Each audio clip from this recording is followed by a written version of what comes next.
ఓం శ్రీ గురుభ్యో నమః. నా తల్లులకు, నా చెల్లెమ్మలకు, నా సోదరులకు శ్రీ వారాహిమాత సంపూర్ణ ఆశీస్సులు. వారాహిమాత దీక్ష చాలామంది చేయడానికి ఆసక్తి చూపుతున్నారు. ఈ వారాహిమాత దీక్ష స్వీకరించడానికి వస్త్రాలు, తెలుపు రంగు వస్త్రాలు, శ్వేతవర్ణంతో కూడినటువంటి వస్త్రాలు ధరించాలి. పురుషులైనా స్త్రీలైనా సరే క్రింద మాత్రం అంచు వీలైనంత వరకు ఎరుపు రంగు అంచు ఉండేలా చూసుకోండి.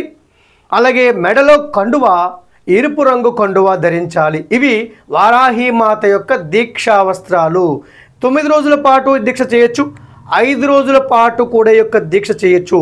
9 రోజుల పాటు దీక్ష చేసేటటువంటి వారికి మన యొక్క రాజమహేంద్రవరంలో కాలభైరవ స్వామి వారి యొక్క శ్రీ వారాహిమాత యొక్క సన్నిధిలో ఈ యొక్క దీక్షను జూలై 6 ఆషాఢ శుద్ధ పాడ్యమి శనివారం ఉదయం 6 గంటల నుండి వారాహిమాత దీక్షను ఇవ్వడం జరుగుతుంది.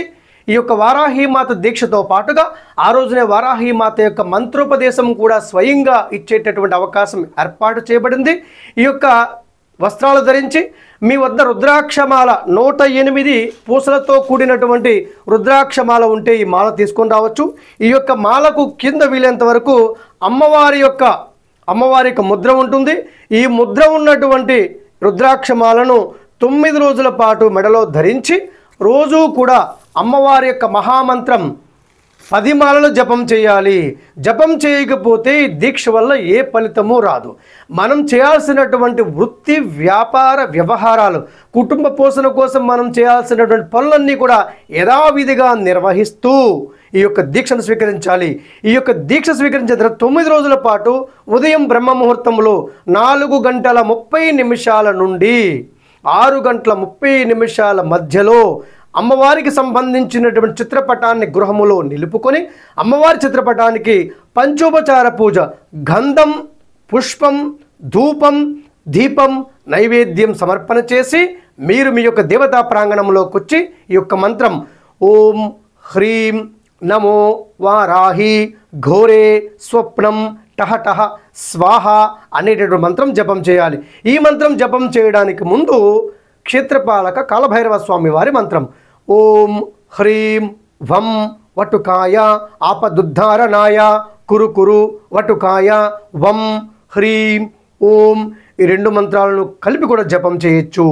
జపం అయిన తరువాత ఈ రోజున నేను నా అభీష్ట సిద్ధి కోసం శ్రీ వారాహిమాత అనుగ్రహం కోసం చేసినటువంటి జపం సర్వం శ్రీ వారాహిమాత దేవత పాదార్పణమస్తు అంటూ ఒక చిన్న అరివేణంలో, చిన్న ప్లేట్లో 2 అక్షతలను, కొద్దిగా నీటిని కూడా సమర్పణ చేసి శిరస్సున ఆ యొక్క అక్షతలు ధరించి ఆ యొక్క తీర్థాన్ని మీరు స్వీకరించండి.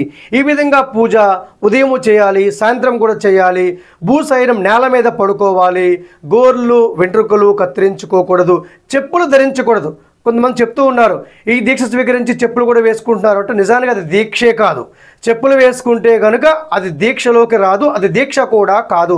దీని గురించి మనం అనవసరంగా మాట్లాడడం కూడా సమయం వృధానే. అలాగే ఈ యొక్క 9 రోజుల పాటు ఈ యొక్క దీక్షను స్వీకరించి వారాహిమాత అనుగ్రహానికి పాత్రలు కాగలరు.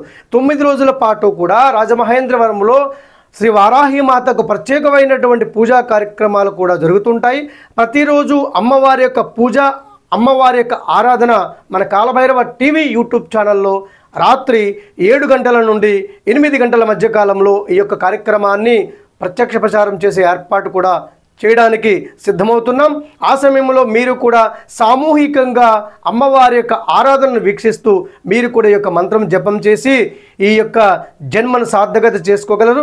అలాగే జీవితంలో ఎదురవుతున్నటువంటి ఎటువంటి ఆటంకాన్నైనా, కష్టాన్నైనా, దుఃఖాన్నైనా పూర్తిగా తమిరికొట్టి అనంతమైనటువంటి బలాన్ని, శక్తిని, సామర్థ్యాన్ని పొందడానికి వారాహిమాత దీక్ష, వారాహిమాత పూజ, వారాహిమాత మంత్రము ఎంతగానో ఉపయుక్తమవుతుందని మనకు మంత్రశాస్త్రం తెలియజేస్తుంది.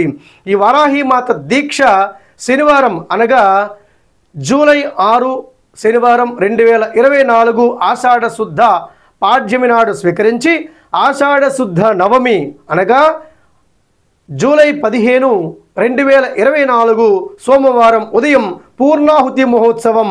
ఆ రోజున దీక్ష విరమణ ఉంటుంది మన కాలభైరవ స్వామి క్షేత్రంలో. అలాగే అమ్మవారికి సంబంధించినటువంటి ఇరుముడి ఉంటుందా అని కూడా అడుగుతూ ఉన్నారు. అమ్మవారికి సంబంధించినటువంటి ప్రత్యేకమైన ఇరుముడి ఏమీ ఉండదు. కానీ మీరు ఈ 9 రోజుల పాటు దీక్ష చేశారు కాబట్టి ఒక చిన్న వస్త్రంలో అమ్మవారికి సంబంధించినటువంటి పసుపు, కుంకుమ, గంధం, అగరబత్తి, గాజులు, వస్త్రం, ఒక కొబ్బరికాయ ఇవన్నిటిని కూడా ఒక తెలుపు రంగు వస్త్రంలో ఒక మూటగా కట్టి అది పూర్ణాహుతిగా రాజమహేంద్రవరంలో శ్రీ వారాహి మాతకు సమర్పణ చేయొచ్చు. ఇది ఎవరికి వారు కట్టుకోవాలి.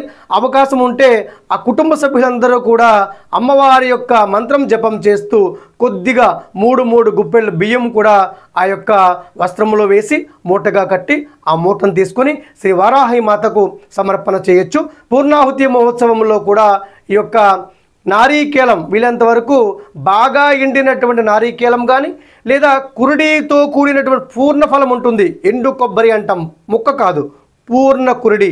ఈ కురుడిని కూడా మీరు ఈ యొక్క పూర్ణాహుతి మహోత్సవంలో సమర్పణ చేసి అమ్మవారి యొక్క అనుగ్రహం చేత ఈ దీక్ష చేత జీవితాన్ని అలాగే ఈ యొక్క జన్మను కూడా సార్థకత చేసుకొని